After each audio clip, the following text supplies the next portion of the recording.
Bonjour à toutes et à tous et bienvenue sur cette nouvelle vidéo de présentation d'un jeu Sorry Good Game. Aujourd'hui, je vais vous présenter un jeu de cartes pour 2 à 6 joueurs à partir de 5 ans pour des parties d'environ 20 minutes. Il s'agit de Pause Café. Imaginez-vous au boulot, devant la machine à café avec les collègues. Vous avez le choix entre plusieurs boissons chaudes à réaliser. Le souci, c'est que tout le monde veut appuyer sur le bouton de commande en même temps. Et c'est là que le jeu commence.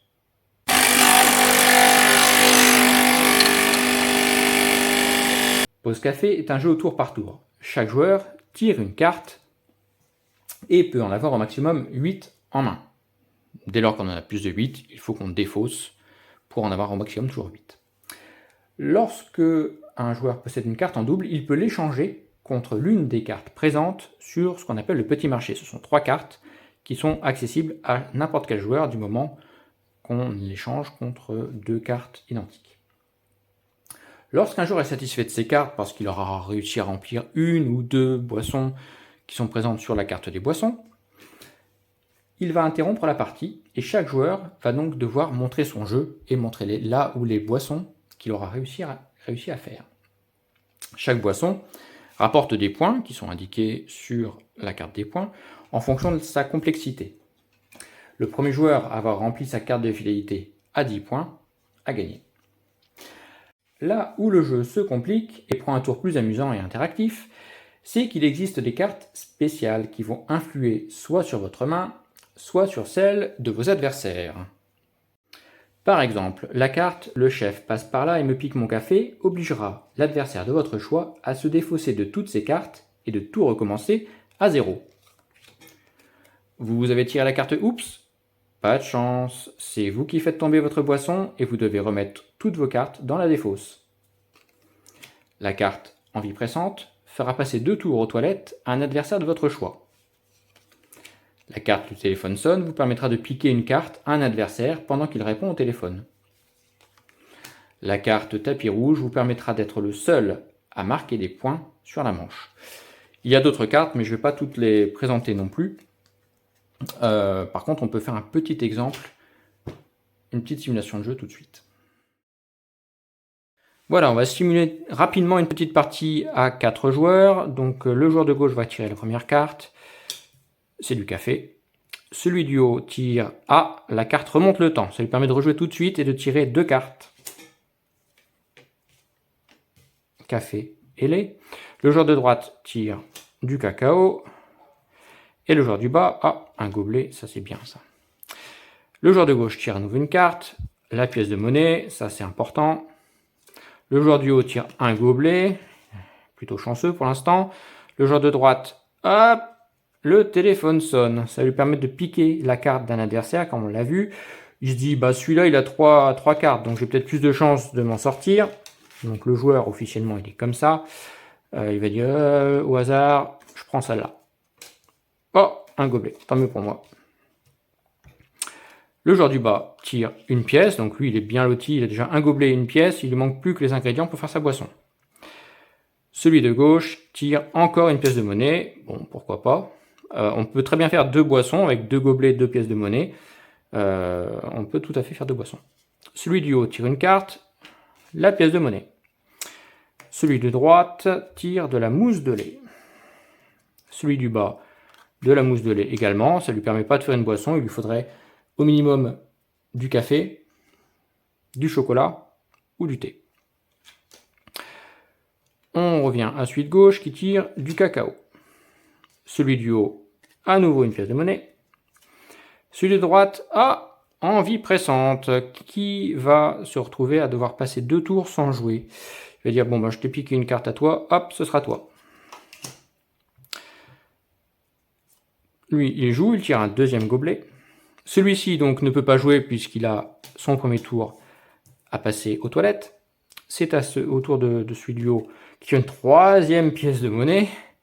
Celui de droite, à nouveau du cacao, décidément, il n'a pas de chance. Celui du bas, une nouvelle pièce de monnaie, non plus, il n'a pas de chance. Celui de droite ne peut plus jouer, ne peut pas encore jouer, il a fait son 2e tour, la carte, on peut la défausser. Celui-ci va se dire, j'ai 3 pièces de monnaie, ça ne me sert à rien d'en avoir 3. Par contre, j'ai pas de gobelet, j'aimerais bien avoir un gobelet. Donc, je me défausse de ces 2 pièces de monnaie et je prends le gobelet à la place. À la place, le petit marché a du lait, une pièce de monnaie et du sucre. Ce jour-là se dit, ouais, j'ai 2 cacao, est-ce que ça me sert à quelque chose? Pas franchement, mais dans la mesure où j'ai du lait et du sucre, ça m'aide pas beaucoup plus, donc pour l'instant le petit marché ne m'intéresse pas. Par contre, il y a la pièce de monnaie. La pièce de monnaie peut être sympa. Donc je vais faire pareil, je vais prendre mes 2 cartes cacao, je les défausse, et je prends la pièce de monnaie. Et on a maintenant un gobelet ici. Ce jour-là, se dit j'ai déjà 2 gobelets, 2 pièces de monnaie. Moi, ce qu'il me faut, c'est plutôt des ingrédients. Donc, il n'y a pas d'ingrédients ici intéressants pour moi. Il m'aurait fallu soit du café, soit du cacao, soit du thé. J'en ai pas, donc je vais tirer une carte. J'ai du café. Bon, ça c'est cool. Déjà, je peux faire un café. C'est mieux que rien. Ce jour-là, se dit, je vais rattraper mon temps perdu. Je peux jouer, mais si je me défausse de mes 2 pièces de monnaie pour avoir un gobelet, j'aurai plus de pièces de monnaie, ça sert à rien. Autant que je tire une carte. Un gobelet, formidable. Donc lui, il peut faire son gobelet, sa pièce de monnaie, il peut faire un café ou un cacao. Et s'il tirait un deuxième gobelet, il pourrait faire à la fois un café et un cacao. Celui du haut va jouer maintenant. À nouveau une pièce de monnaie. Lui, il prend que les pièces de monnaie. Celui-ci a du thé. Ah bah voilà, là il peut faire une boisson, il peut faire un thé. Ce sont les boissons qui rapportent qu'un seul point, mais c'est toujours ça de prix. Celui du bas continue, il a du sucre. Bon voilà, je peux faire un café sucré, ça me rapporte un point de plus. Celui de droite tire à nouveau un gobelet. Oh, formidable.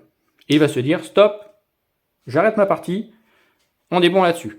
Chaque joueur va montrer les mains. Alors évidemment, là, pour le besoin de la vidéo, je vous ai montré toutes les cartes, mais logiquement, chaque joueur a ses cartes en main. Et on va compter les points. Donc lui va dire, voilà, j'ai un gobelet, une monnaie et un cacao. Ça me fait chocolat chaud, 1 point.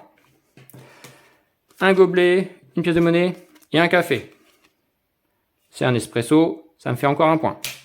J'ai 2 points. Et donc il va noter sur sa carte de fidélité, il va cocher 2 points.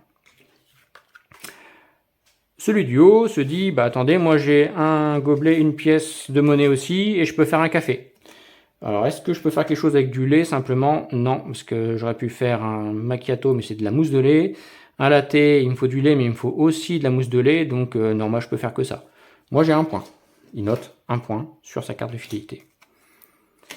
Celui de droite se dit, moi c'est pareil, je peux faire 1 point également, parce que j'ai une pièce de monnaie, j'ai mon gobelet, j'ai du thé. Bon, j'ai de la mousse de lait, ça me sert à rien, parce qu'il aurait fallu que j'ai du lait en plus pour pouvoir faire un thé chai latte.